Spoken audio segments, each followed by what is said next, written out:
Here we have the word ukhti in print, which means my sister. Let's see what it looks like when handwritten.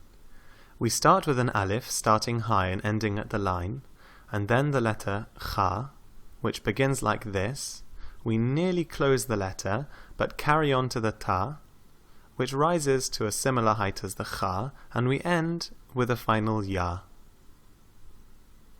Alif takes a hamza because it's pronounced ukhti. Kha takes a dot above the letter, otherwise it would be a different letter, and ta a short line above, and ya a short line below. And here we have ukhti. Here we have the word isimha, which means her name. Isim means name, and the ha at the end is the possessive pronoun suffix for her. Note that the letter ha is going to dip below the line, so we start with the letter alif, with a hamza below the letter, so that the alif is pronounced I, and then we start the letter sin a little higher, to leave space for the meme. Then we trace a meme before dipping below the line to form a ha in its middle form, and then we end with an alif. And here we have the word isimha.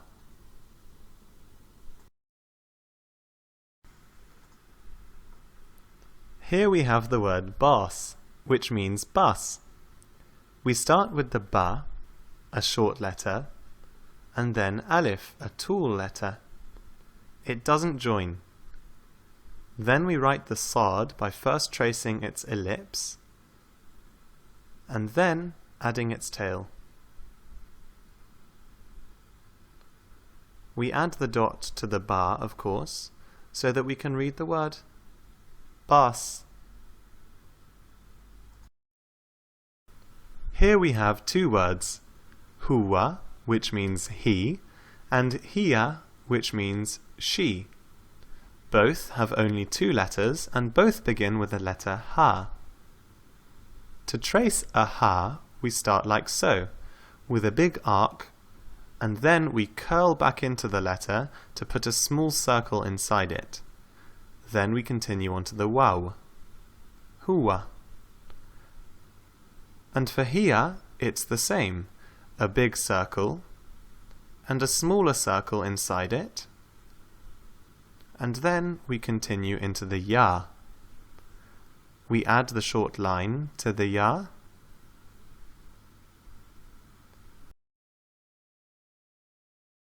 huwa, hiya.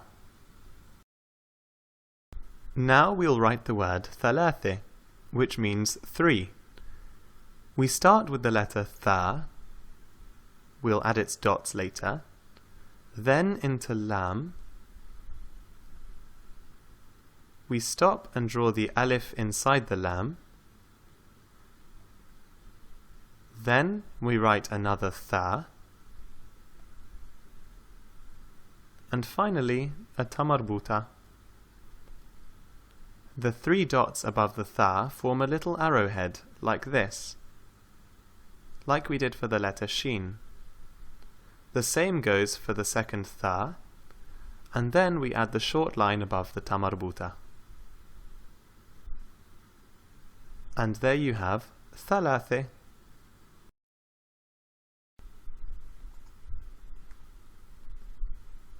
Here we have the phrase sabah al-khair, which means good morning. And this phrase is a good example for a general sense of the Arabic script. The majority of words sit on the line, but some letters dip underneath it.